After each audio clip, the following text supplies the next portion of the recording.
Congratulations, you have arrived at the world of worlds.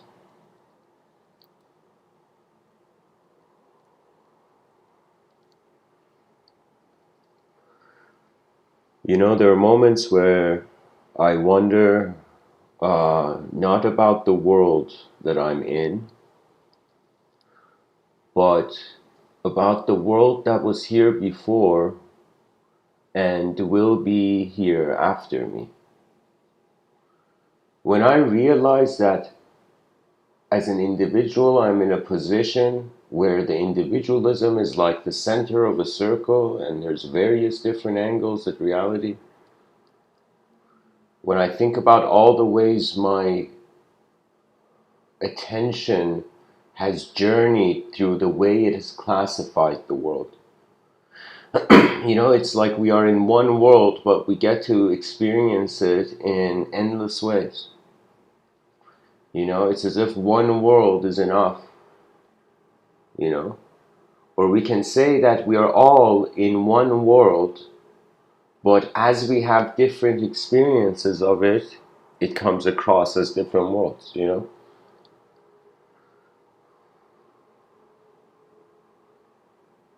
There's two kinds of multidimensionality at work. I say that if the cake is cut, that's one kind of multidimensionality, an inner multidimensionality. The other multidimensionality is outer, where instead of the cake being cut, there's different kinds of cake. In one parallel reality, I don't know, there's strawberry cake, cherry cake in another reality, you know. But I feel that when it comes to the experiential aspect of the human being, it's like the cake is being cut into different pieces. It's one thing being fragmented. Without that awareness that things are singular, we can't identify. The notion of a world is singular.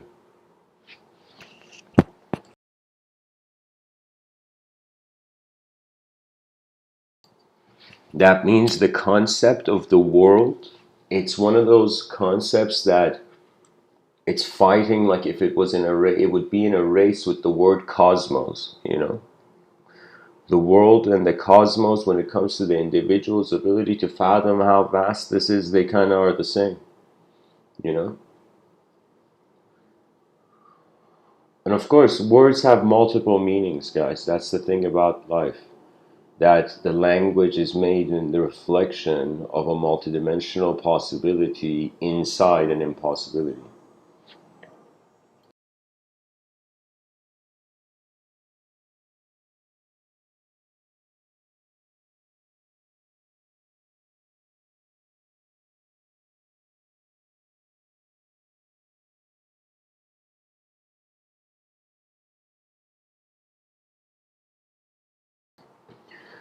There was something about this picture that I felt it was perfect for the title, and I don't know why. It's this cyberpunk picture I found on this wallpaper site. There was something about this feeling of, I don't know, personally for me, one of the most sacred moments is like, I don't know, sometimes where it's been midnight and I've looked outside a window at a kind of street lamp, that orange glow of a street lamp, or some glow, you know. We need contrast in this life. That means you can't actually uh, experience the dimensions of life if there was no light and if there was no shadow. You see, even though Carl Jung said you need to actually integrate your shadow, or I would say, Carl Jung has this quote. He says, God,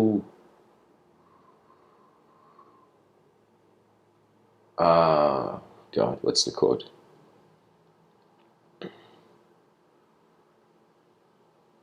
The person who looks outside dreams, the person who looks inwards awakens. Something like that. And you can say the integration of the shadow is an inward consideration. That means it's like a person seeing their own shadow and then realizing they can try to own their shadow. They can say it's their shadow, but the shadow belongs to the light that brings it there. That means, what if you were an attributeless journeyer in this realm as intelligence, and you were identifying with the light and shadow games? You know? Because I ask myself, if we are eternal, then there is no purpose to the temporary. If we are temporary, then there is no purpose to the eternal, but strangely, we want to keep existing. That means I understand that from a materialistic perspective, what eternity? But at the same time, it seems that evolution, just this creature's urge to keep existing here, is an eternal urge.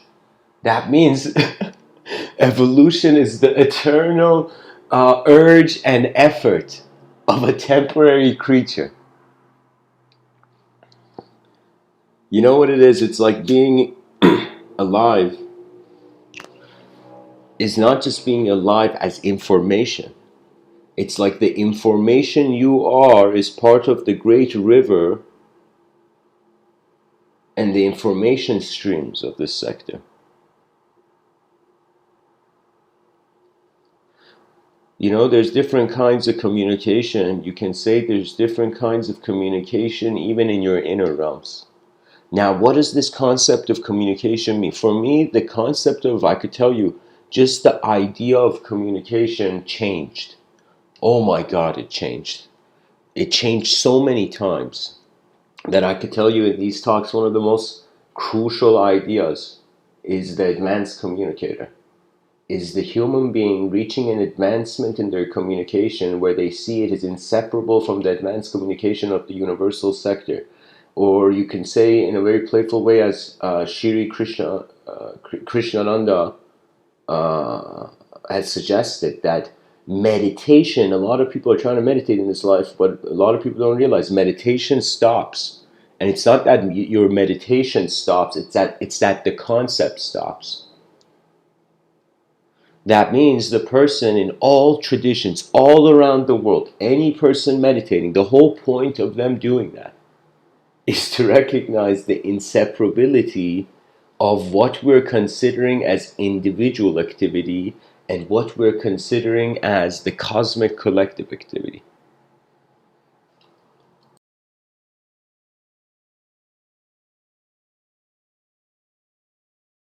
And you know, I don't blame the ancient mystics of this world. I don't blame them for thinking that the outer realms is an illusion. You know why? Because nobody can see the end of the labyrinth. If I could see the end of the sky, then I could have a firm opinion on the outer realms. As far as my opinion goes for the outer realms, it's limited to as far as I see. But when it comes to the inner realms, that it's like what happens to all the outer realm sensory perception, that it's like your intelligence is like a vacuum gravitating towards itself. You know, there is a force. Intelligence has a field to it. What does that mean? That means intelligent beings. I feel consciousness pulls things towards itself. You know, but because we're so caught up thinking that it's something in the brain, we're not even fathoming and wondering if there could be a multiplicity at work. In yoga, there's a concept, and I'm like, when will neurologists try to fathom this? You know, that in yoga the concept is the concept of chakras, but these chakras are not just energy wheels; they are subtler bodies. And so what the notion is, for example, you see in Kundalini Yoga, where in some sense you get up to the seventh chakra, and by the way, your chakras don't open just because you sit down. Your chakras open in accordance to how you live and how much you're aware of your signals. How much you're actually seeing the world alive. You can choose to do whatever you want, but if you have not allowed the world to change, how could new eyes help you? You know, I remember there was something in my youth I didn't understand, and it was, honestly, it wasn't worth it. And what it was I wouldn't ask for help. Whenever I couldn't do something, I wouldn't ask for help. And it had an advantage and a disadvantage. Do you know? Its advantage was when you don't ask for help, you rely on yourself. But the disadvantage was that all those moments, if I had asked for help in my youth, I could have advanced further. It's a game of a character in a story that a mere presence of attention is keeping in the room. We have made the cosmos into a concept and we're done exploring. That's it. You know? It's just like we saw, do you know? It's like, okay, if we have to see it to believe it, then to wonder about what is beyond belief is to wonder about what is beyond sight. And it's so unique that we are a creature that is aware it's in a world inside a world. What does that mean? That means when you look at all animals, all different species of creaturehood on this planet, aside from the human being, they are aware they're in one world. The animal knows it's in a world because it interacts with the environment. Right? So the inferior animals know that they are in one world. But man knows he's in two worlds. Our species knows it's in two worlds. It knows that it physically exists and it knows that it's aware it's physically existing. And therefore we are in the dualistic range. And I wouldn't be surprised if beyond duality there's beings here. We just don't see it. You know, what if, imagine there were civilizations of human beings, human-like beings on this earth, you know, and these civilizations came much earlier than us, and little did we know in the progression of evolutionary intelligence, it's going from conceivable object to inconceivable subject. Pretty much evolution is turning an object into a mind. And the mind is not an object, yet it has it has a shadow on the subjective world, you know?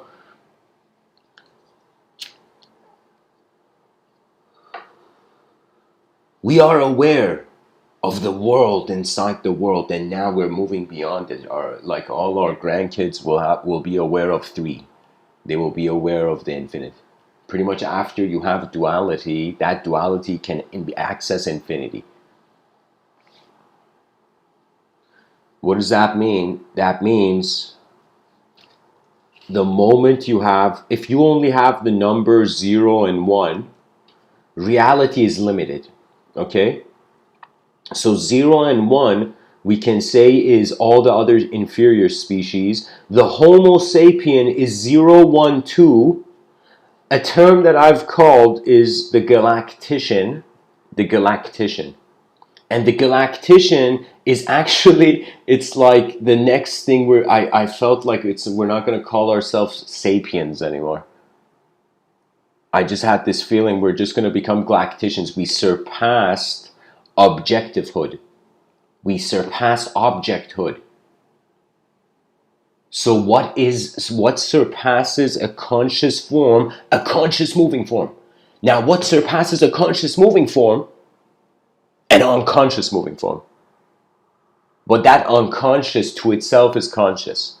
So that means man is freaking out, but the gods are just like, yo, look at these kids freaking out in the cradle, you know. These kids in the sandbox tripping, you know, over the sand breaking, you know, over these sand castles being wiped by the wind. So I will tell you, we are going from 0, 1, 2 to 0, 1, 2 infinity. And then it's a cycle. So you might not believe it, but all our knowledge is going to come down to how we're initially being moved. So I would say you can create something that surpasses genetics and epigenetics. Do you know? It surpasses genetics and epigenetics. It's just movement. It's just movement based. What does that mean? That means we can't define an object moving from one position to another, but a verb is not a picture you can put on a wall. If you notice, we cannot we cannot fathom technically verbs. A verb is an activity. It's an activation. Do you know?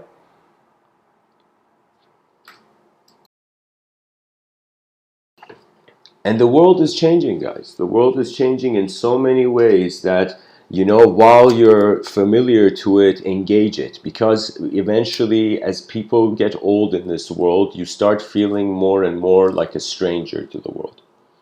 You know? That means that comes because in your outer realms, the person is becoming very acquainted. What does that mean? That means, imagine the sun was this court and you had a coach, let's say a football coach, and you can see whatever kind of football you like, but like the point of it is that it's as if this cosmic coach, not an idea, not a concept, not an image, not a word, not a shape, but some movement, some intelligence, some kind of intelligence. It's as if like the soul has been given a command: run laps around the sun. It's as if, imagine every entertain this idea, of course, but imagine we see we okay, let's say we entertain the model of the body, mind, soul. That's pretty like traditional, you know body, mind, soul. I mean, more traditional than that, it's just like body and soul, Then somebody was like, hey, something's happening in between here, let's call it mind. So pretty much mind is the word we use when we can't tell whether we're an object purely or a subject purely. And this has caused the chicken and egg situation to make the poor theist and atheist pull each other's hair out.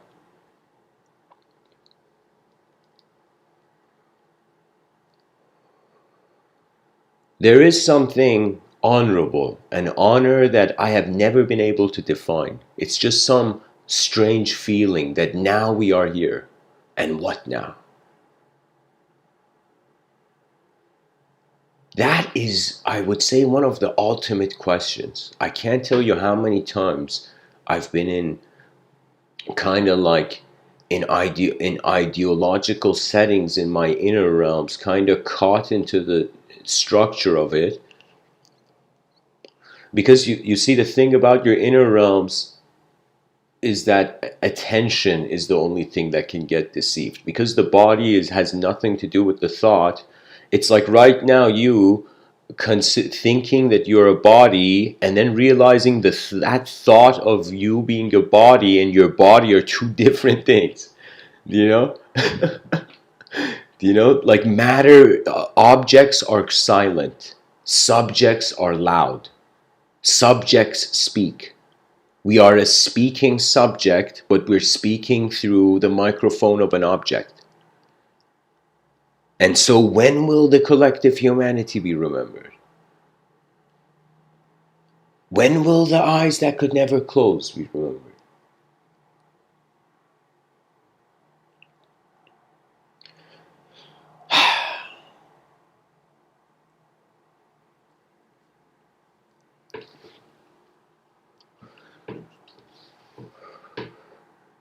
There is a quote that I will say as much as it's required in this lifetime. It is a magnificent poetic passage from Rumi.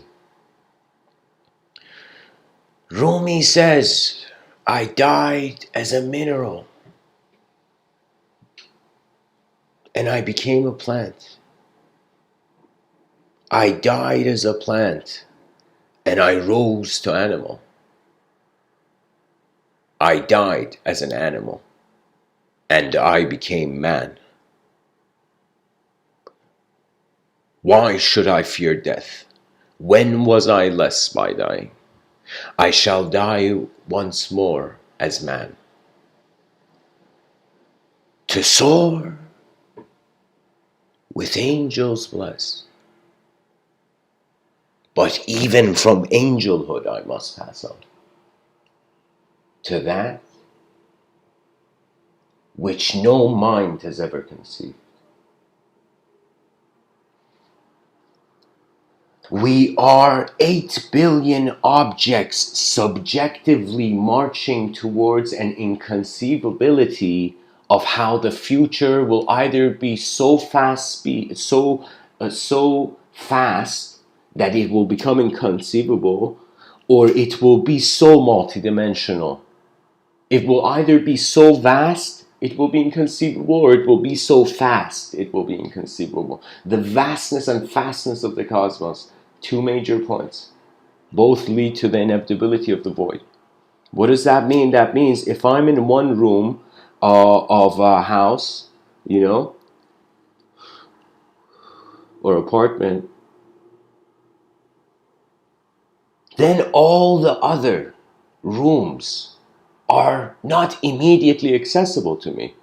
It's as if I kind of feel the conscious waking state is like a workspace. I feel we haven't realized Earth is in the most perfect position to be a airport, a multidimensional airport.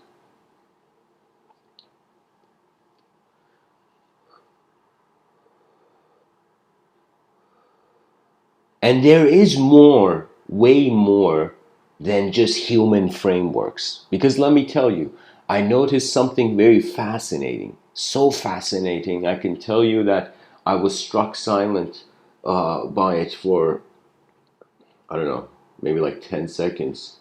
I just had no thought. It's like, have you ever reached a shocking conclusion, some sort of shocking conclusion that you can't have an opinion, you know? Because if you can be a fool in your inner realms and notice that foolishness and learn from it, you can also attain it. It's like everything in life, there's a phase. There's a phase in any art form. It's like, I would say it like this. I don't think I'm alone on this saying this, but what it is that anything you try, you should want to, like, it's not a bad thing that the person fails. Many people don't realize failure is the karmic invitation into the success of a certain path. Do you know? That means, imagine all the things that people want to achieve. Imagine in a higher dimension, in a subtler dimension, there's spirits to the moment, not to moments, not to just one. Do you know? That means it's like we are drops. Imagine in higher dimensions, we're like rivers. And imagine even in higher dimensions than that, we're like oceans. It's just an ocean here. An ocean of minds. An ocean of it's like, you can say the ocean of the soul is where all the rivers of mind bring the drops of the body. The evolution into the inconceivable. It's so fascinating. We think we are going from the outside in,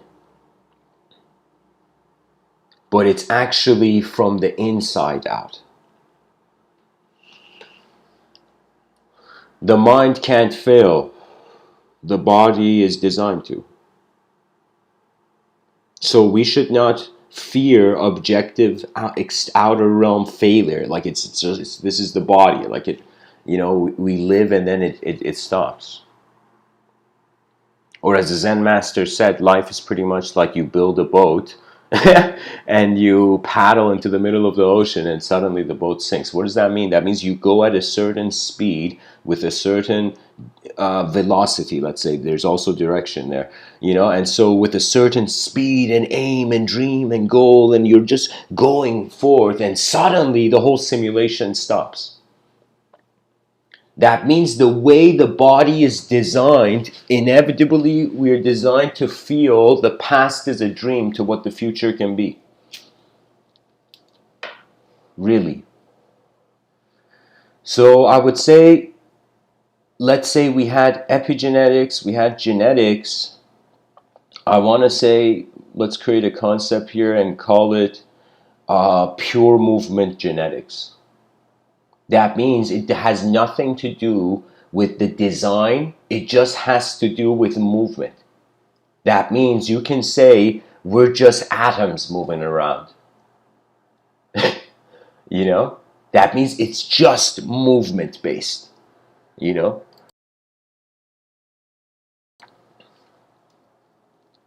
Like it has nothing to do with the DNA, it has to do with how what is there is moving, for example.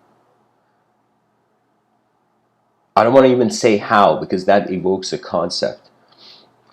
Because we've had this German philosopher named Hegel, and Hegel came across Rene Descartes' dualism, mind-body dualism. And in Rene Descartes, I would say in his rationalism, um, radical rationalism, I would say,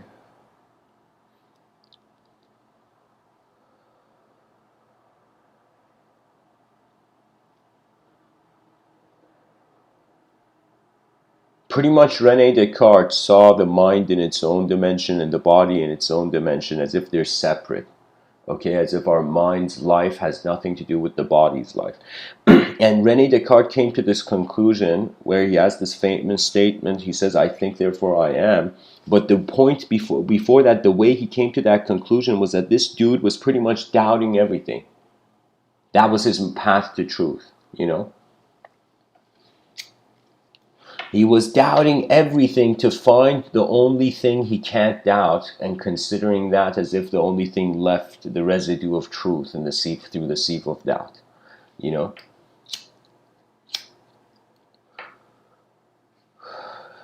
So, yeah, the residue of truth left in the sieve of doubt.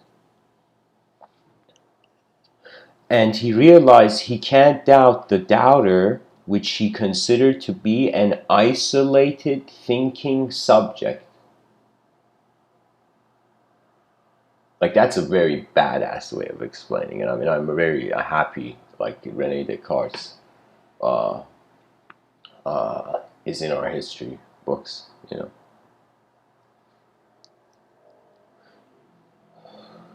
He was pretty much the major force, and many people don't realize it, but from a dream, he was inspired to comprehend nature mathematically. There is a dream ascribed to Rene Descartes, of course, where I remember hearing Terence McKenna speak about it. It was lovely. I don't remember his lecture, but the name of his lecture, but it was an incredible idea that Rene Descartes was like this guy in his, like, I don't know, late 20s in a barracks somewhere, and he suddenly gets a vision. He gets a dream, and he's sleeping, and he gets a dream, and an angel comes to him and says, I don't know, the conquest of nature is through, I don't know, number, something like that. So, anyways, point being that when Rene Descartes concluded that the isolated thinking subject can't be doubted, Hegel responded to Rene Descartes, I believe after Rene Descartes was long gone, just his philosophers speak to one another. That's the cool thing about philosophers, you know. You can totally open your eyes and see the philosophies of other philosophers who've passed away, but their minds are still like alive. The echoes of their minds are alive, and you respond to it. That's how philosophers keep each other alive, technically, you know.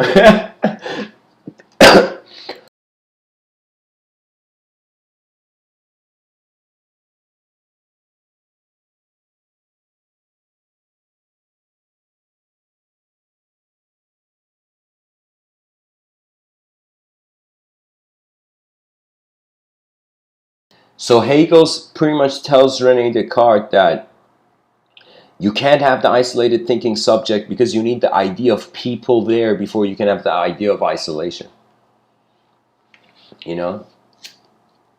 And that was a good point. That was a good point, that we have to consider, if language is hollow, then we can't realistically look for anything. You know, that means, imagine language is paint you've put on your face. You know, it's not, that paint is not your face, but you can act like it is, you know.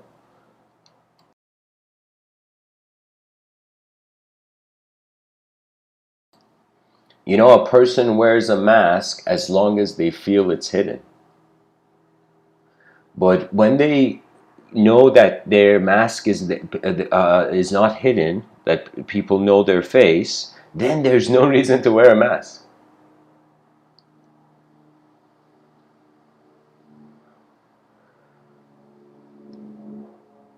8 billion moments of unknown mind and known body.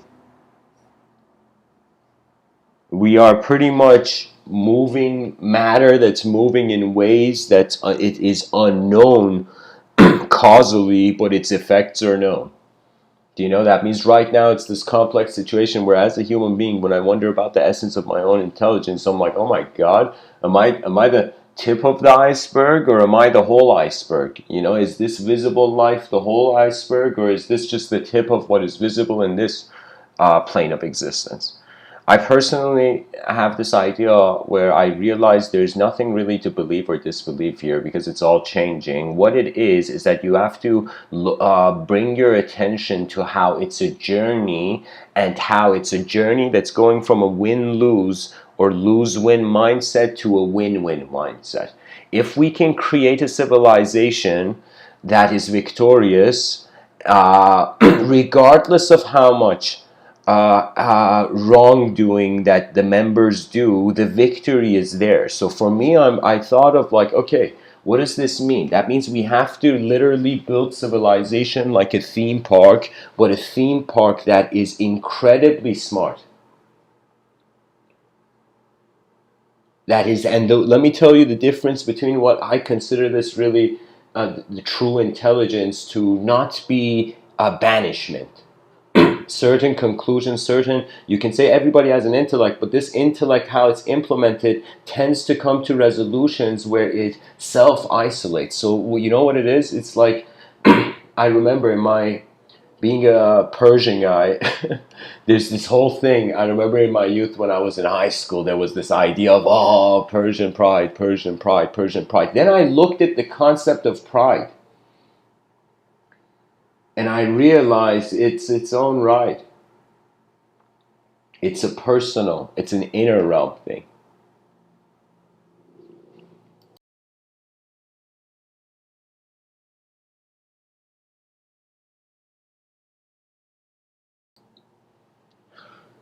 I realize what pride? We are temporary stardust. We are proud to be names for a little while. We're proud to be shapes for a little while. What pride when the ship is gonna sink? It's like, how can you celebrate on a sinking ship?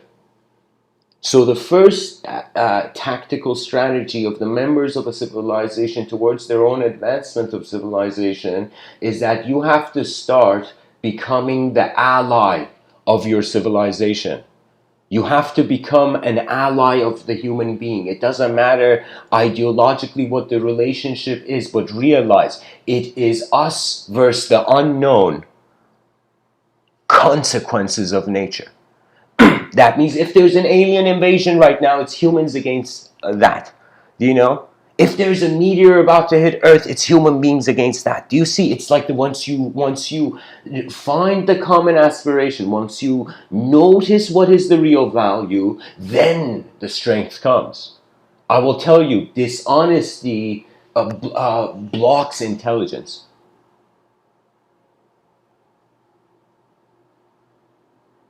I'm telling you, the moment a person they move into an unnatural resonance, let me tell you what happens. It's like literally you're getting tackled. Karma tackles you. Because before language, like if we were in a silent civilization, nobody could feel judged. Because if there was no, just thinking about it, just if there was no language as the basic code where we write our programs of our identity and culture, it's like if language wasn't there, who would you be? You would be nature, undisturbed, ever present. peaceful before being in pieces.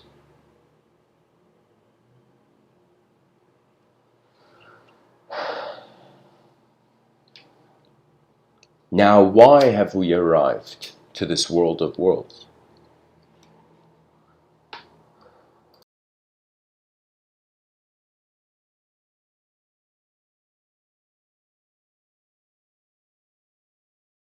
This idea of this planet being a multidimensional airport in the future is really crucial, because I feel that the kinds of intelligence that is opening its eyes here,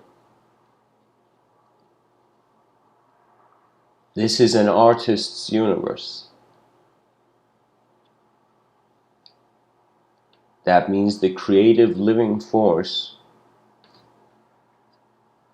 has a priority over any contain definition and linguistic containment of that force.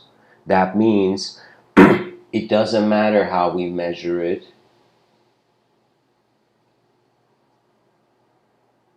It doesn't matter what unit or symbol we ascribe to it, what subject we brand onto the object.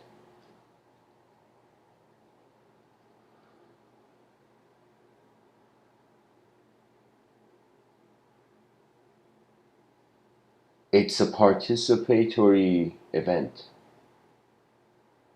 And if you are existing, or let me say, if you are alive and you're not living, you're just existing.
Welcome everyone. I just saw the chat section. Anything anybody wants me personally to respond to, put MW in caps in front of it. Then I'll just pinpoint it in the chat section and I can respond.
Okay, guys.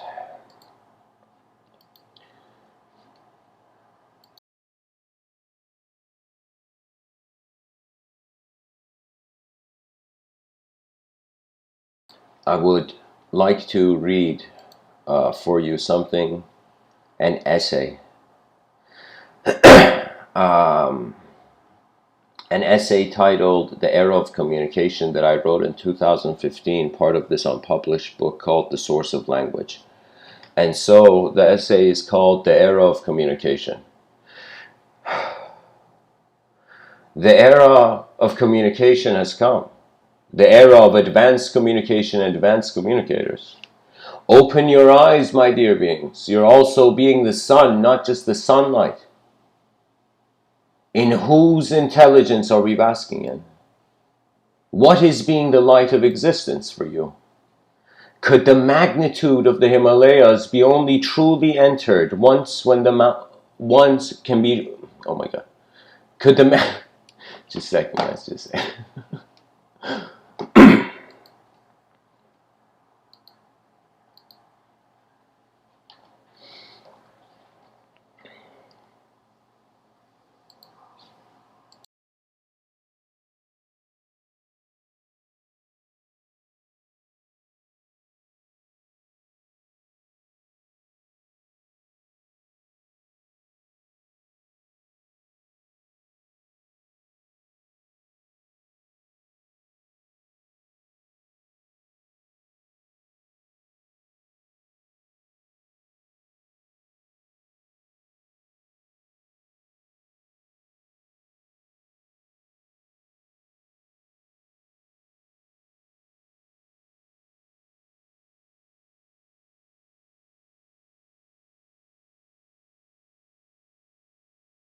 Okay. All right, let's get back to it. Could the magnitude of the Himalayas be only truly entered once when the mountains within are discovered too? The majesty of multidimensionality is prime. In the humility of cosmic grace, all worlds are one moment. This book is a divine mirror, reflecting back to you the divinity of your own mind and how it is open to the world of its witness. All life comes down to the awareness of the seer.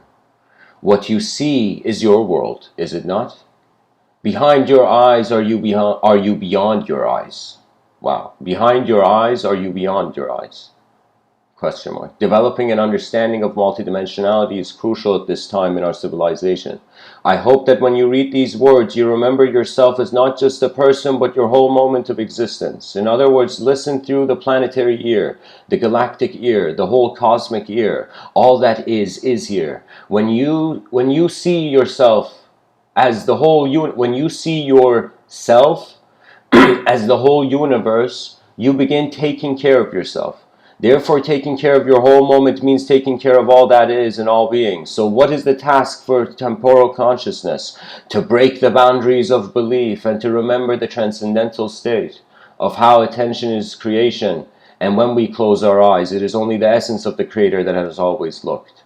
What that means is we are first seeing the world, then God. Is that a problem? There needs to be a creation first for the Creator to be considered by that creation. What are the implications of this in the realm of language and communicatable reality? What can the unspeakable say? The absolute source of all intelligence does not belong to a changing world. It is the observer of it. So your soul of souls is the observance of existence, which means innately by nature you are beyond your sensory perception.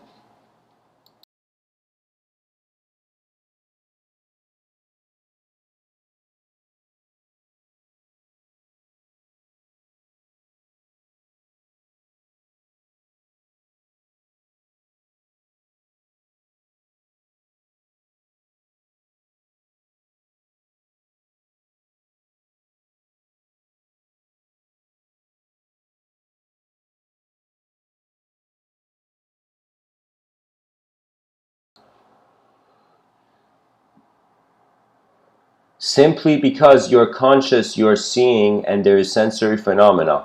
When I ask you who is aware within this moment that has senses, what is the great mystery behind your eyes that fascinates us all, and could awareness be all-pervading? Mr. Within feels it is not a bad idea. I've kind of like, uh,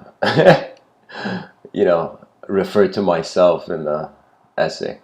Mr. Within feels it is not a bad idea to develop schools of self-awareness and libraries of mystical studies. This reality is changing within an unchangeable awareness. This can only be pointed through language, but as the mystic innately knows and is being guided, so the ego is not the enemy. Your identification with your sight is hiding the sensitivity to the seer of sight, which is not bound to the sensory perception, but is extending it as a tool for a self-effulgent mind.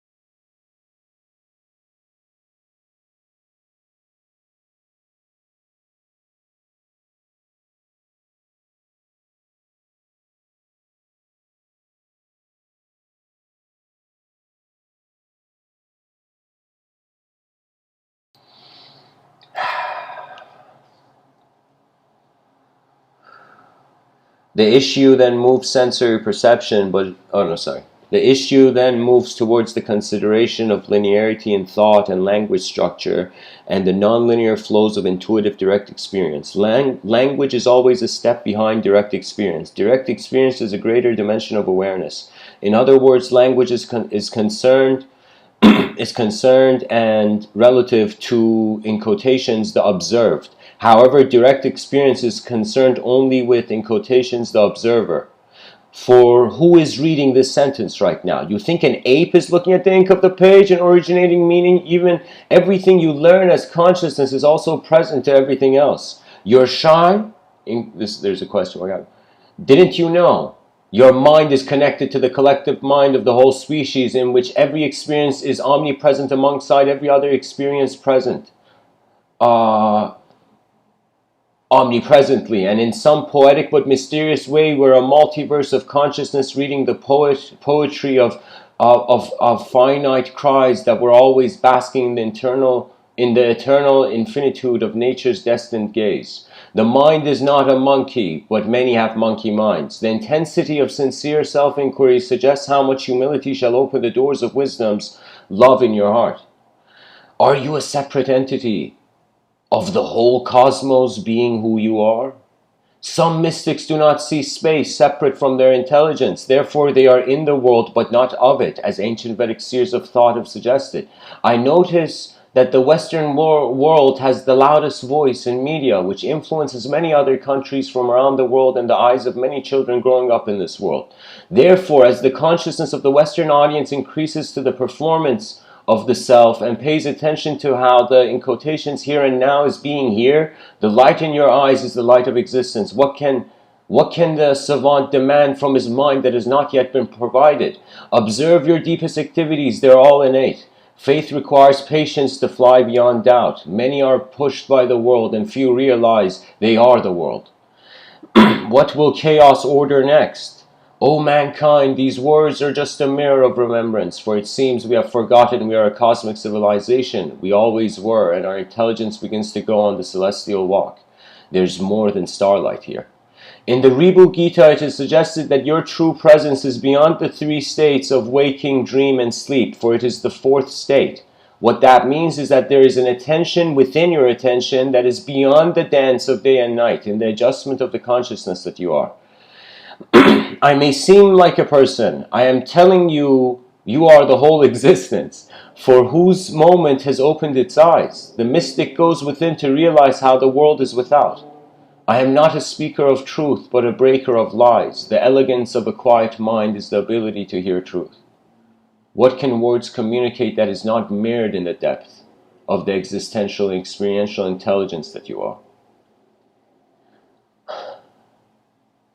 You are the essence of a changing world that is changeless. A force is not a push or a pull, for the intelligence of energy originates out of the ability of the observer to remember the state prior to the energy's movement. We are more than packets of energy bursting into the void. Live the life that you are. Many temporal voices shall enter your ears, but the voice of eternity comes from within, roaring into great truth. As the blessing of all Buddhas are received, the moment is divine, and destiny was a precious treasure innately revealed. My beloved witness, you are heaven's earth in the gaze of the temporal's eternity. Whoever fell? There is no apple when you are no longer hungry. So the last phrases are, whoever fell, there is no apple when you're no longer hungry.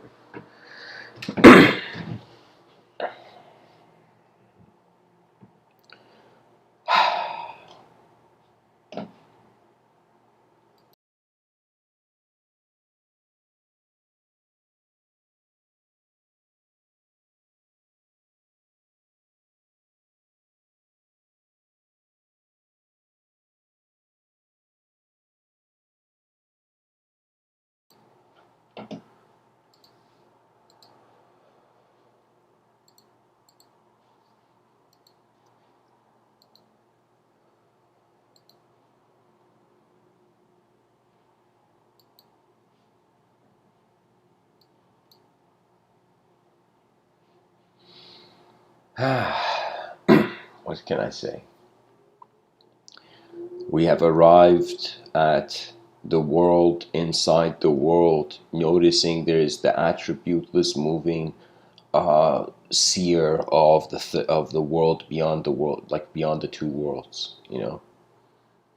So you can say Inception got it wrong, you know. The dream and the awakening are separate. That means it's like when you're inside a dream, because you're inside a dream, you can't know if there's a reality, if that can also be a dream. So pretty much either we're inside infinite dreams, or we are an eternal dreamer. That means really think of how much we can't think about anything beyond the human idea. Like, what can we say about it? We have not only personified the cosmos, we have personified the psyche. We have entered the suit of thought.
You know, it's honestly an energetic effort. Because when I think about my mortality, I can tell you guys, you don't know. Like I've kind of like a bird, flown over the forest of many different ideological systems. But I can tell you, out of all the different kinds of, I can say angles and perspectives, philosophical perspectives that I have access, you know, regardless of all these sort of telescopes of the inner sky, of the unknown inner sky, I can tell you there's a scene from the movie Gladiator that was like I received the greatest insight of my life from like a scene from the movie Gladiator. Like I don't but I want to tell you what that scene is, and Maximus says something in that scene. So, guys, Gladiator is a film where this directed by Ridley Scott, and Russell Crowe plays this character named Maximus, this general who becomes a slave, a gladiator slave. And so there's a moment before, it's like at the end of the movie, it's kind of like a deleted scene. And in this deleted scene, what happens is that Maximus is tied underneath the Colosseum, and before they raise him up to for him to kind of fight the weak emperor, you know. And what happens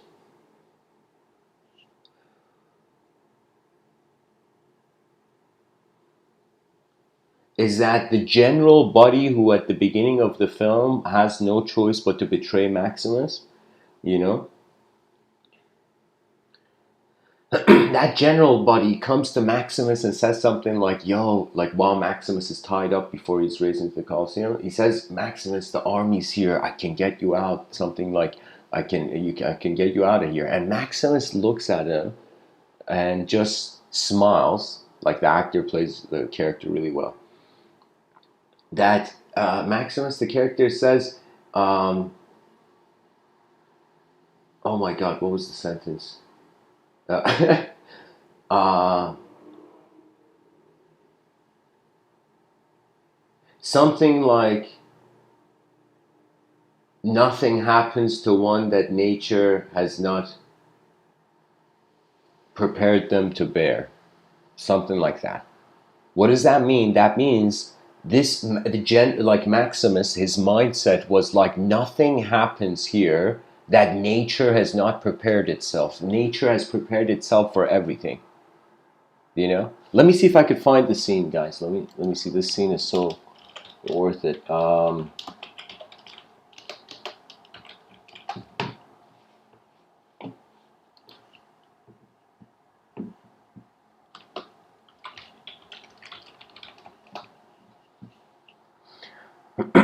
Okay, there we go.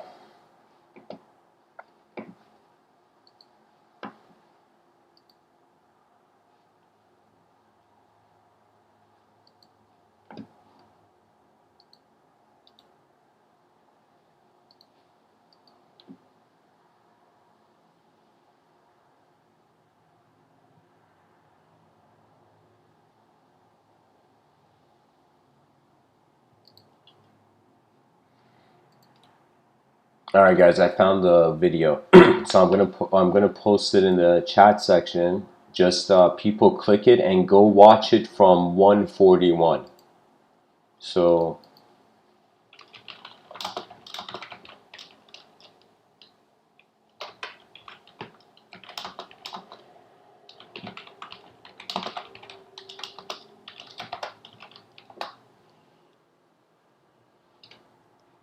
and you'll see that scene I was talking about pretty much. And just the idea is that nature is not freaking out. It's the ideological entity that has to confront the void that is freaking out.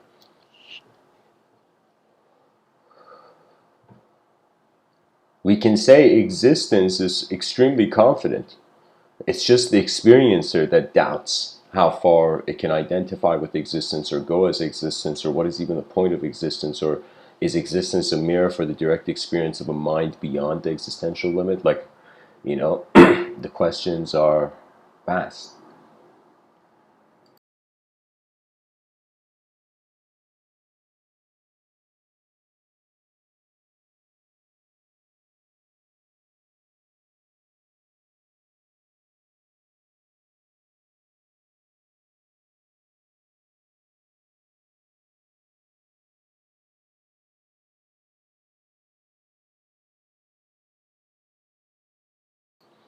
You know, just like how back in the day, people were trying to find truth Now, as there's the free will, we're trying to create truth. And I think the notion of neo-cultures is an implication that we have to actually start creating culture by behaving differently, but more in an alert and consciously updated way. That means we have to consciously update civilization by living in more advanced ways in it. And the most advanced way is novelties road. So if you do something new throughout your day, I feel that has better karmic echo than maybe like the same thing. Let me tell you why. Because anything I do, it's all about how you set the moment into motion, even before you speak or before you when you even wake up your eyes when you wake up in the morning and your eyes open.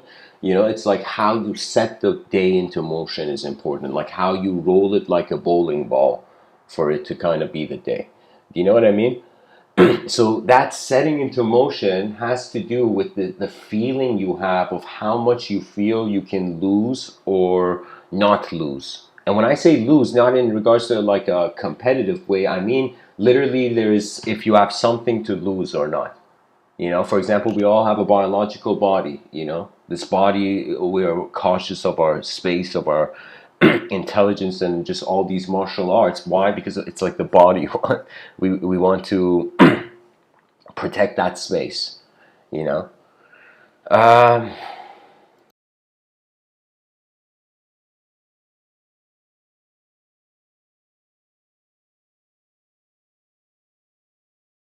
I would say that the best way to encourage neo-cultures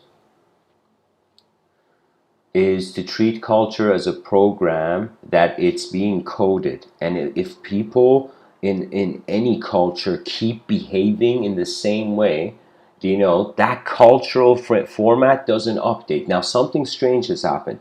It's as if nations had separated, like, uh, or how can I say it? We colored the face of the earth and we built walls. Okay, so I'm just trying to say that I feel all nations were shocked by the internet because it literally means the access of the individual in a certain culture through a digital medium becomes access to a global culture. That means when you think about it, it's like kind of like a performance. It's like a theatrical play, individual identity. Is it not like just being alive, just moving? It's like it's just an effort. It's as if like if everybody was speaking a language that none of us could understand. Let's say it was like 8 billion people going into glossolalia or something. It would be a situation where it would just be sound generation. You know, I'm telling you, there's a strange feeling that comes when you actually don't want more, but still continue walking the journey.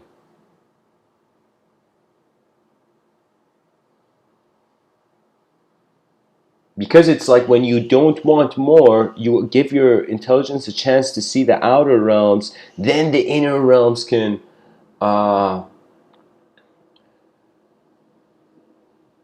cover the surface again, you know? That means I'll give you an example. Like right now, I'm looking at a coffee cup. Okay, this coffee was hot. This was a cup of hot coffee. Now I come and drink it, and it's not hot anymore. So the subject gets rebranded. It's now a cup of warm coffee. Do you know what I mean? So it's like the subject changed. So it's fascinating. Objects usually change subjects, but somehow the free will is a subject changing the object, you know, which is most likely an implication that we're just seeing one room of this multidimensional building that we're in. There was this, I wouldn't recommend people to watch it, But if you're a story lover, maybe check it out for the story. But there was this anime which actually it was like it was a very good okay, it was this anime, it was this comic, Japanese comic book based kind of show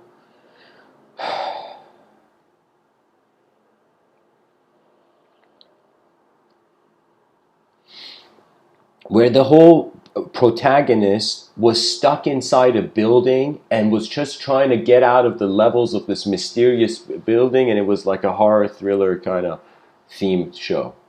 Do you know? And it's like this thought with as if we are in like one room of an unknown structure,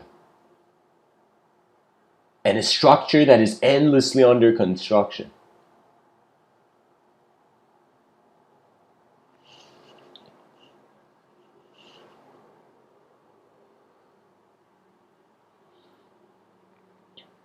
I feel we need to have like a global philosophical, massive philosophical discussion on what is creativity, what is its value, why is the word art and the word smart, you know?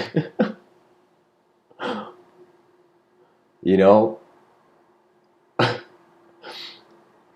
somebody could, be witty right now and be like, Mr. Within, the word mart is also in the word smart.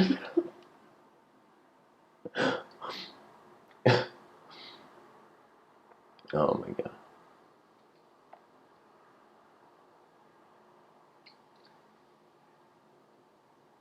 Technically, the word smart is 3 separate words, guys.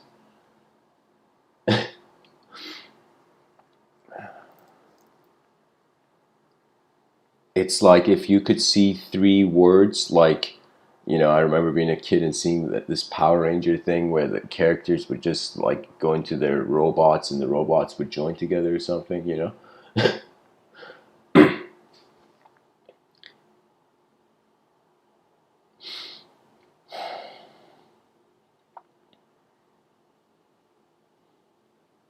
I would say if there was an artwork in a mart, you know,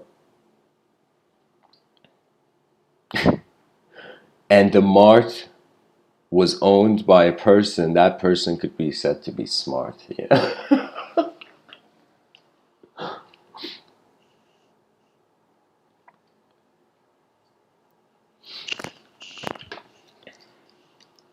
If we treat life as short, we don't need to plan. We don't need to have strategy. It just becomes like running into a battlefield without a strategy, with hope.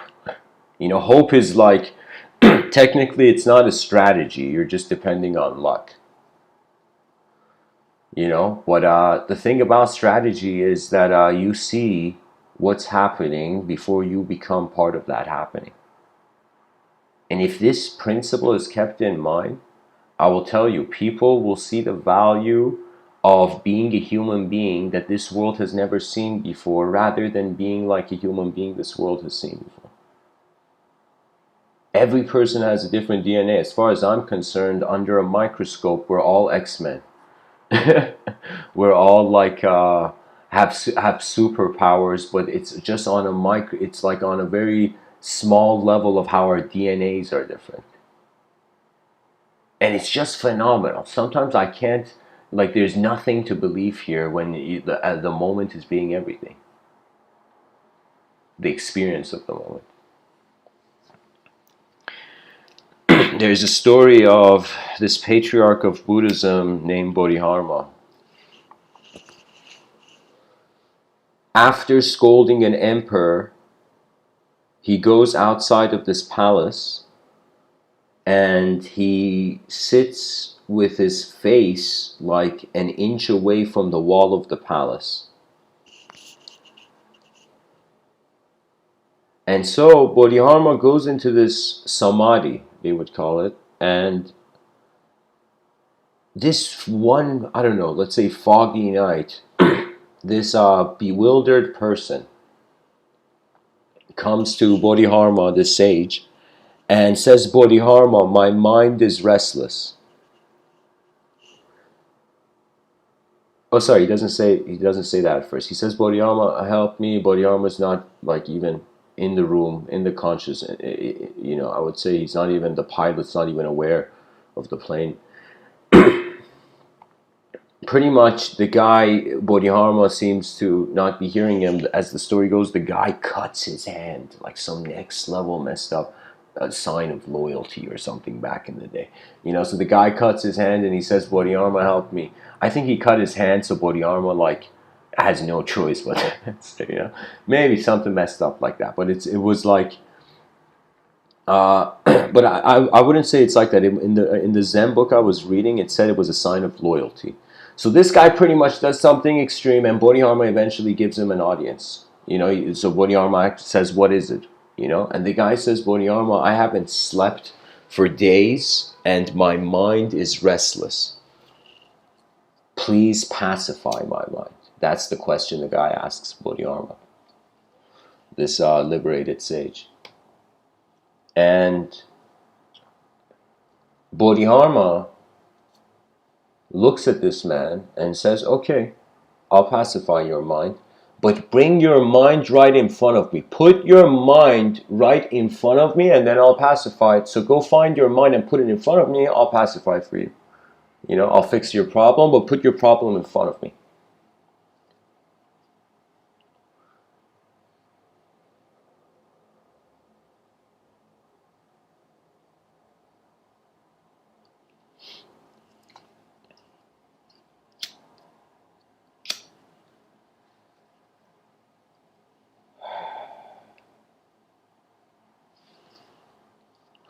The guy looks around for this mind that is the source of his suffering.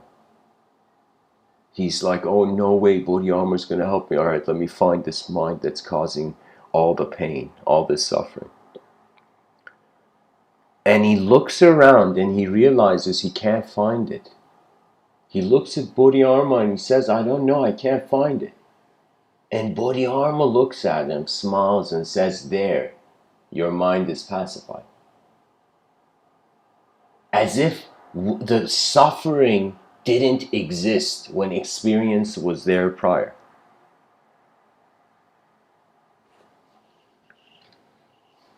Marcus Aurelius says the soul is dyed with the color of its thoughts. What that means is the world is also moving your mind. And if the world is moving your mind, then who are you?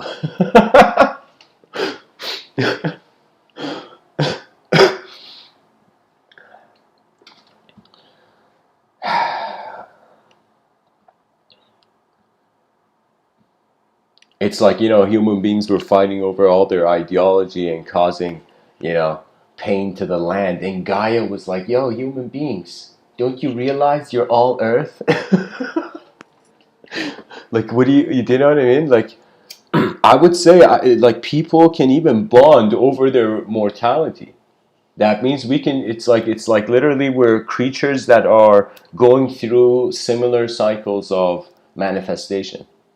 We are comrades on a similar manifest battlefield, something like that.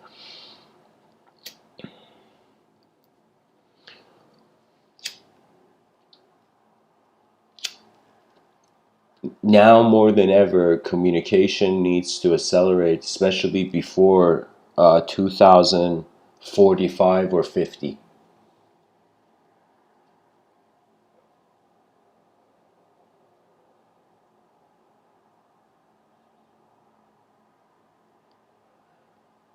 That means before technology really occupies our attention, we have to update the user of technology. And we can say, like, outer technologies, aerospace and whatnot. But I would say inner technologies, for example, language.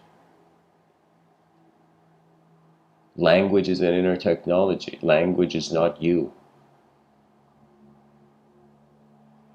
Language is how you expresses itself, though. What it expresses itself through. And people think differently. When I was younger, I would think through words.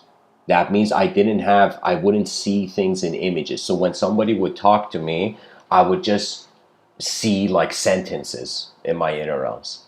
I didn't even know there was an inner realms. I would just see, like, my visualization was like maybe I could visualize giant letters that I'd seen drawn on the chalkboard, like on walls or something. Do you know what I mean?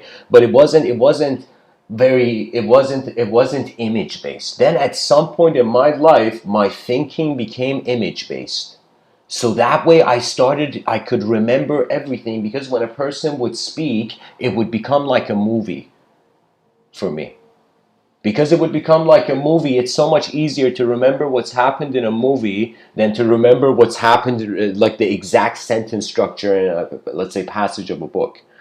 So the way I personally remember a lot of like these quotes I share randomly, like these spontaneously, these quotes are images to me. I remember through images. I'm telling you, there's an internal cinematic language.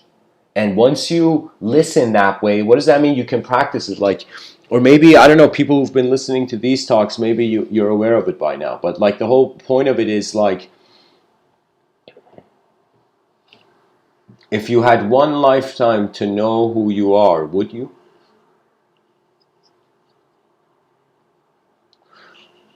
For what meditation? That means people should ask themselves, what is the most important question?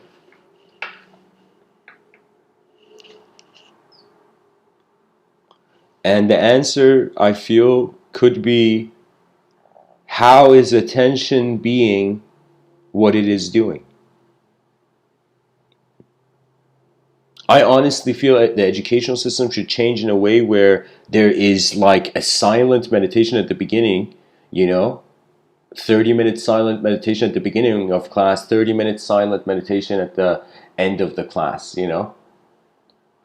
This way, because can you imagine like a student running into the classroom, and this student has been running because the student's been late. You think a student who's been running to get to class, when he gets to class, he's gonna like normally listen to the teacher? It's like we have to get rid of time and focus on the quality of what is advancing in the human being, actually.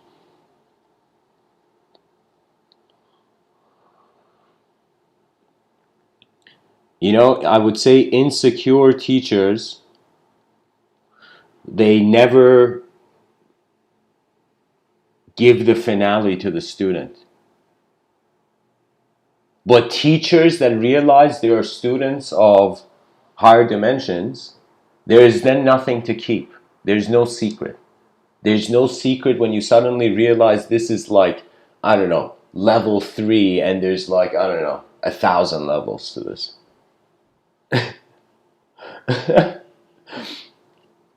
It's like the Buddha spoke about reincarnation, and some person there was like, wait, hold on, Buddha.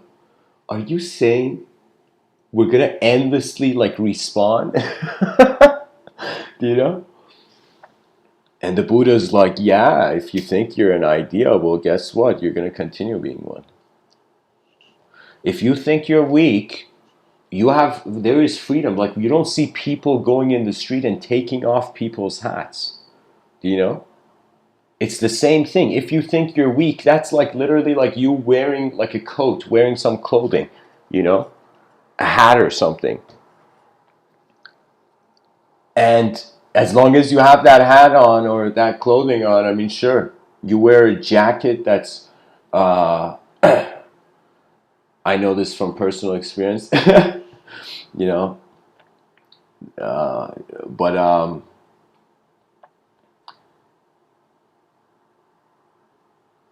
I don't know, I'll give a better example. Imagine it's summer and the person's wearing 10 jackets, and you see like this person wearing 10 jackets in summer, and you see it's like a sauna for them, and they're like, kind of like getting a heat attack or something, and you go up to the person and you're like, yo, why are you wearing so many jackets in summer? It's a sunny day.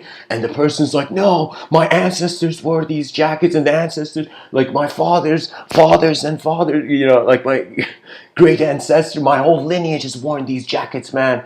Are you kidding me? I'm gonna wear these jackets in summer. And the person goes on, maybe for the whole lifetime, every moment wearing like 8 jackets or something, you know? Just because those jackets were worn before. But what if that person was like, hey man, ask yourself, why do you have these jackets on? Who are you wearing them for?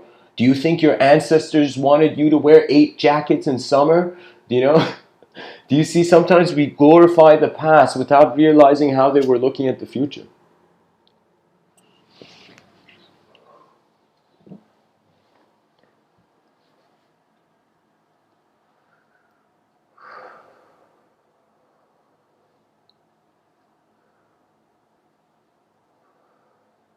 That means it's like first the person asks like what is made in the world, then the person asks what is the world made of? And then the person asks where is the world? Like where is all this? Right now, me speaking to you, where is all this existence? Where? Do you know? And so we see we have inner realm potential of locality, we have outer realm of potential.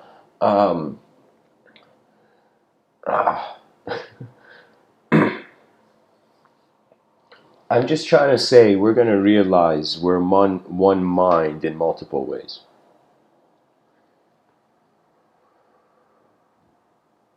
I will tell you one secret, and it's not technically a secret, but I think it's cooler if I said that. Guys, this secret.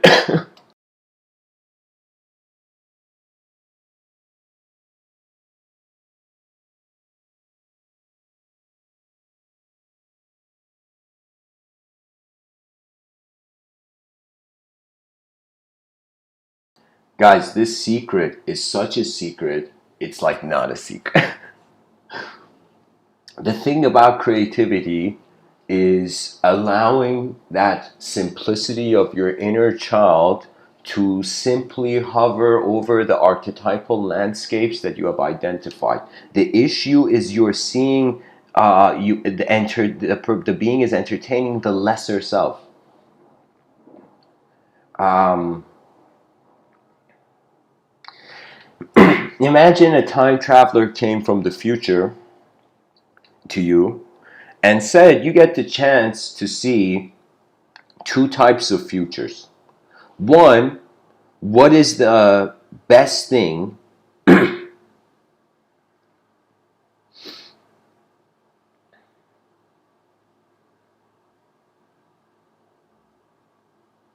Okay, let me say it this way.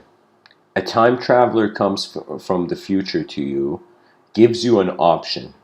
Gives you an option, do you want to see a chaotic truth or do you want to see an ordered illusion of the future, right?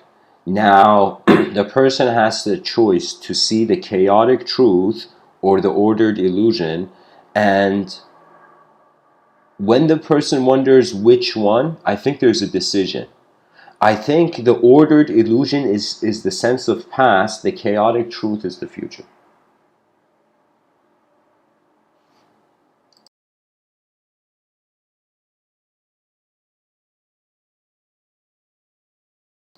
What we're calling life and death today will be just pretty much attention, attributeless, energetic attention piloting through different forms. That means pretty much think of it as this is an airport again, and I'm a pilot right now, and every human being is a pilot of their time. Do you know? And that's it. The pilots come here, they complete certain flights, and the pilot leaves. So you enter this world, you fly the plane of you pilot the plane of existence, you lift off into the actual living, and then after you get through the journey, you, in some sense, what do you call it, land. Or if you're in the middle and there's something issue, to see it as your plane of existence being something like your attention can eject out of the suffering of its own self-containment, its own temporary self-containment.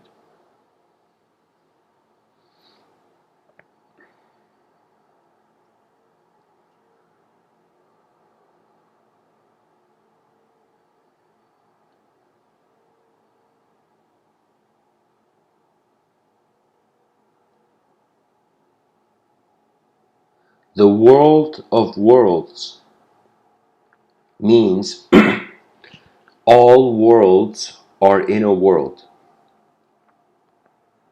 You can say God was seeing the person as the world. That means, literally, when I think about the from a theological angle,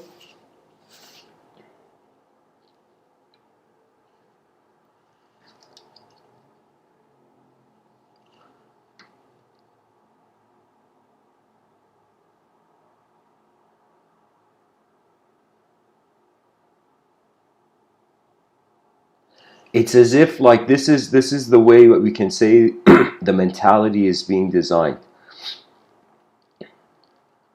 There is a person in a world. The person has seen themselves to come from people. The person looks at the worlds and like, where did this come from?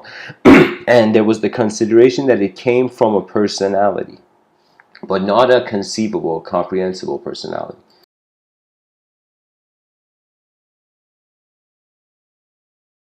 And the reason I say personality, because our definition of a person from the religious context would be that it's like God is within its creation. Do you know what I mean? That means literally God is worshiping itself through man. And sometimes I feel, could ideological systems be energetic simulations?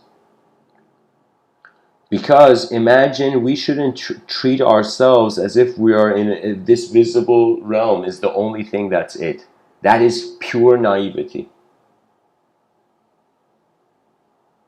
What does that mean? That means if you're in a room, if you're in a party but you have a box on your head and you're moving around, you're gonna hit people.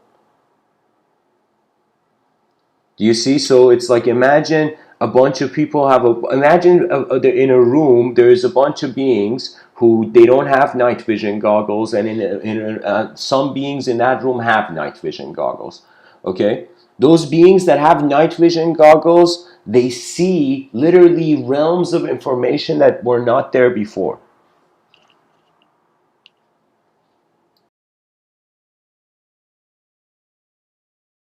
Sorry, not that they were not there before, not there before to the person.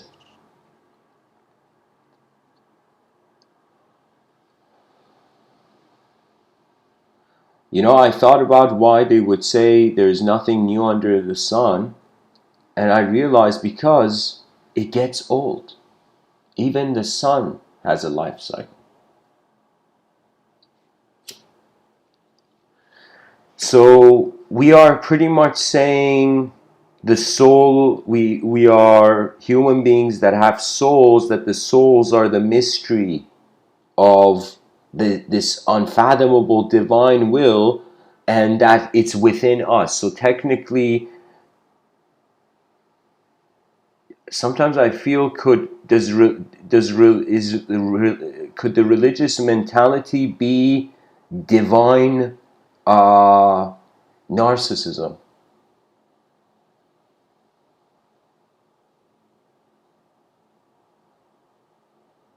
The narcissism of an ideological God.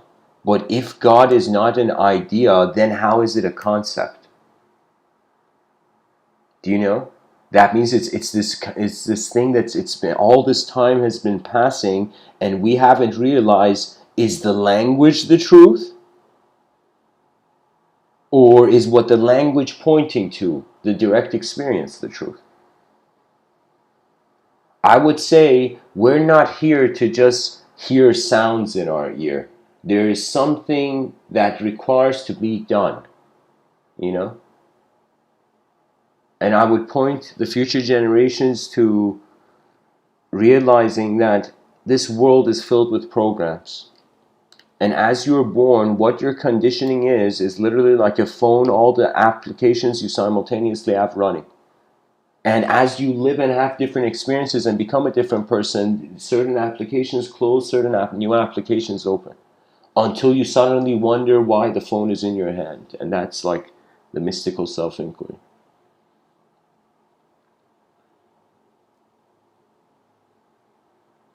Because if the person's being defined by the past, if definitions are literally based on past events, it's like if you, in all that time that you're following the past, the future, all that time could have been used in you. I would think that the ultimate teaching, Morya Ueshiba, the founder of Aikido, really says it: create each day anew.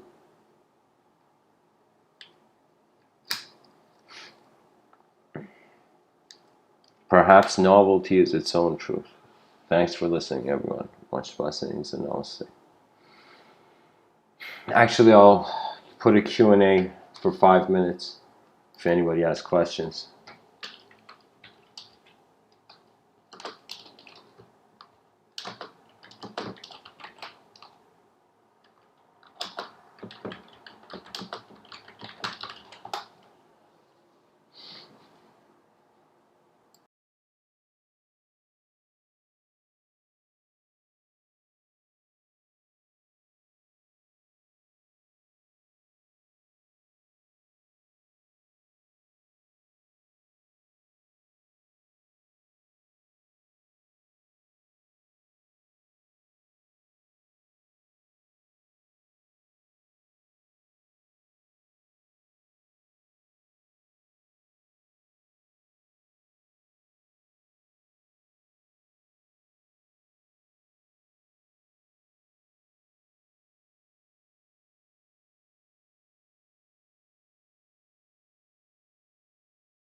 Okay, so Jason says, would you be open to being more of an IRL guru? We should have a 2.0 meetup. I don't know what an IRL, what is that, IRL guru? Have I fallen so behind the cultural program?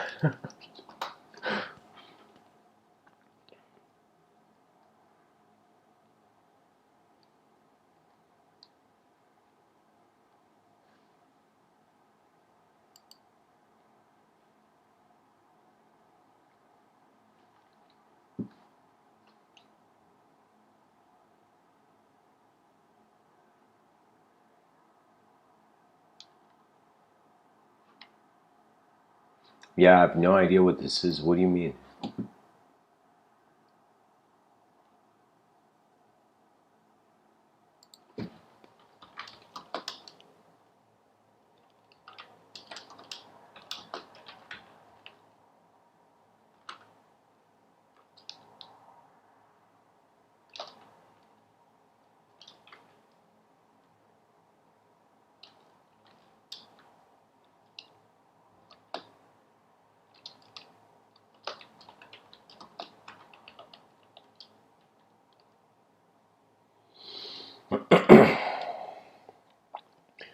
Okay.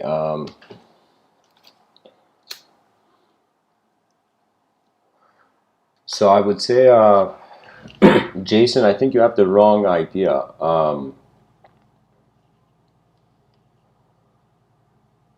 Yeah, I actually had this meetup called the Enlightened Society in Toronto.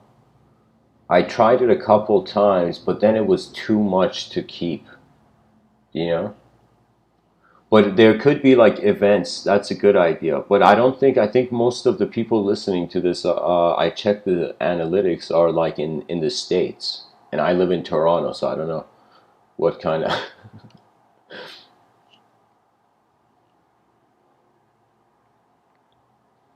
But the whole plan is, Jason, I'll tell you that, as part of like the Q&A, like, there is no guru. Like your eyes, nobody has your eyes. When you realize that, your whole moment is your guru.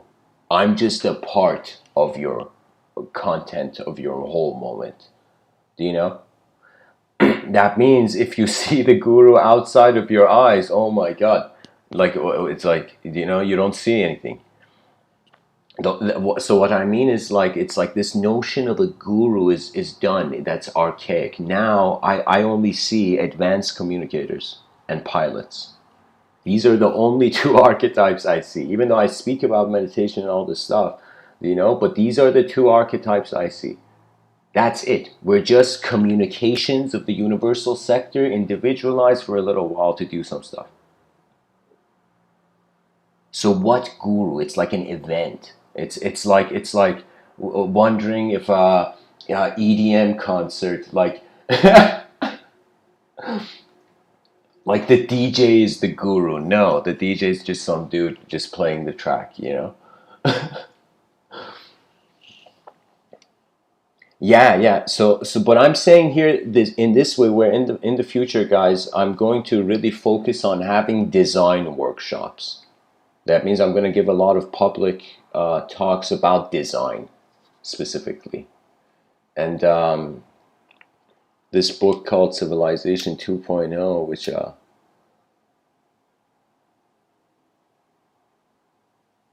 it's still unpublished, but really that's going to be the major work where that book is probably going to be like my literary global face. Like,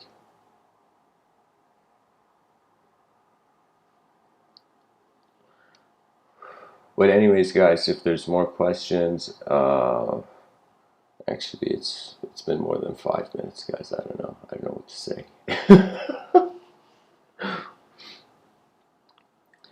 But I don't know. I'll like, if anybody has questions, feel free to share in the next 2 minutes. The concept of a guru is just a bunch of letters. It's a sound. The idea of it is a sound. What it is you're not. It's like horse riding. It's like you can't have a guru of horse riding. You got to just get on the horse and actually experience the symbiosis of the world's intelligence with your own. That means you're a pilot. There is no guru. You're an attention here that's navigating. And where your attention goes, you get the alphabet of imagery, you know, as if a spotlight in the darkness lighting up that range. So I'm telling you, when we really realize we're not thoughts, it's like, it's like, if there was somebody in front of me who they called themselves a guru, like, I would honor it, but in my own inner realms, it's not linguistic based, you know? Okay, nice, Jason. That's what I like to hear.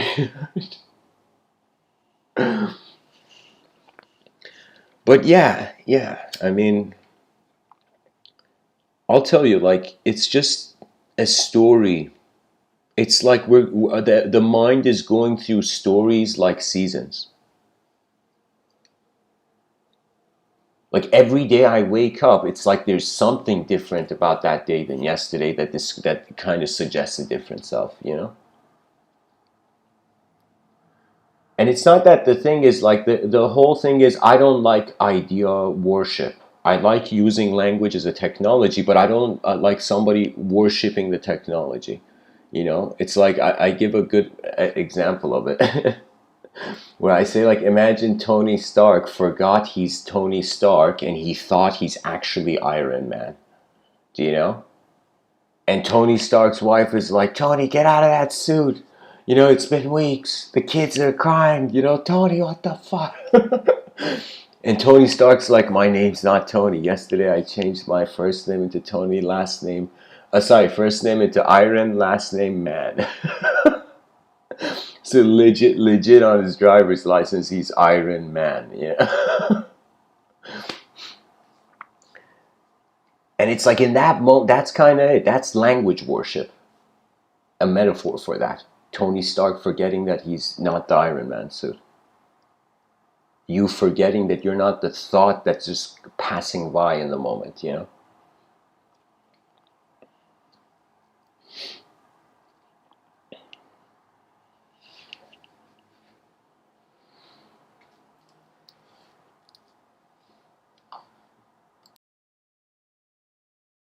So anyways, guys, thanks for listening. I hope this episode was helpful.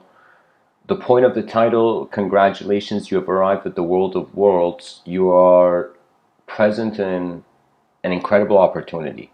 Now you can choose to just stare at this opportunity as if it's just something, or you can choose to, I don't know, my suggestion would be kind of like first figure out who you are not, then you can easily know who you are, you know? Because after, I'll tell you, after object worship, we started worshiping subjects. And even up till now, we're worshiping ourselves as subjects in order to maintain the objective, you know, survivability.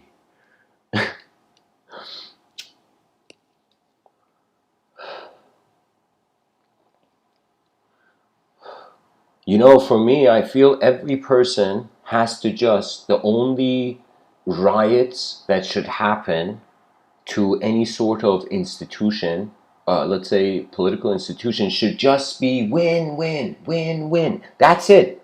People should just go in the streets shouting win, win, win, win. And people are going to be like, what are they saying? They're saying win, win. That means people feel they're losing something. That's why they're disturbed. You know, so you got to pinpoint the loss, and there should be a collective resolution. Or imagine this: our our current civilization is acting like our younger brother. It's not acting like a proper older brother. An advanced civilization should be like an older brother to the person. A younger brother comes and asks the older brother for something, and the older brother's like, okay, kid, you you know, but the older brother gives, and the older brother checks, you know, and the older brother keeps guard. Do you see what I mean? So it's like the advanced civilization should have the back of people.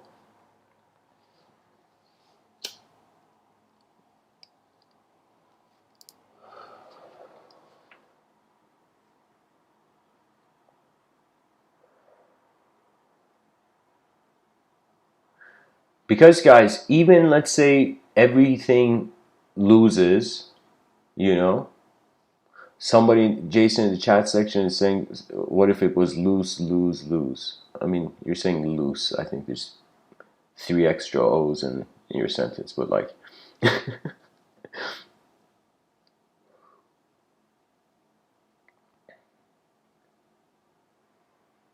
but technically you can't have an extra 0.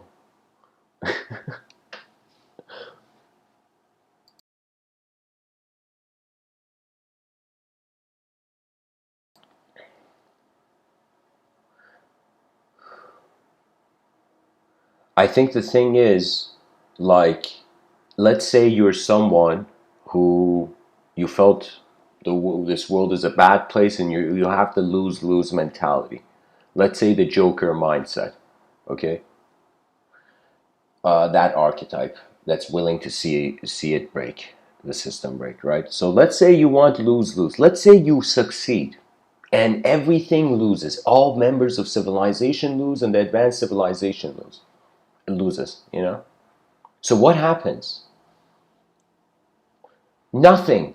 And then from nothing, the only thing left is win-win. That means after everything has lost, the only thing left is win-win. So win-win is the only strategy.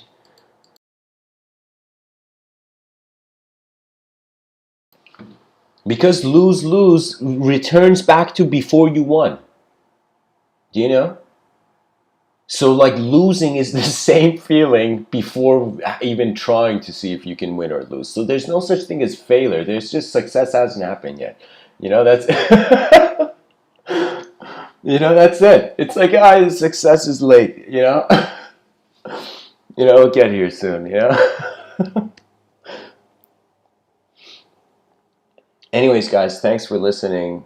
I hope this episode was helpful. Much blessings and all.